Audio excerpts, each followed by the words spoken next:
Karate national போட்டிகளில் 19 பதக்கங்களை வென்ற தமிழக வீரர்கள் விமான நிலையத்தில் உற்சாக வரவேற்பு அளிக்கப்பட்டது. டெல்லியில் கராத்தே நேஷனல் சாம்பியன் போட்டி நடைபெற்றது. இந்த போட்டியில் தமிழகத்திலிருந்து 28 கராத்தே வீரர்கள் கலந்து கொண்டனர். இவர்கள் தமிழகத்தில் நடைபெற்ற பல்வேறு போட்டிகளில் வெற்றி பெற்று, வெளியில் நடைபெற்ற போட்டியிலும் 19 பதக்கங்களை வென்று தமிழகத்திற்கு பெருமை சேர்த்துள்ளனர்.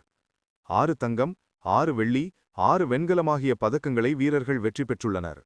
வெற்றி பெற்ற வீரர்களுக்கு சென்னை விமான நிலையத்தில் உற்சாக வரவேற்பு அளிக்கப்பட்டு பாராட்டு தெரிவிக்கப்பட்டது.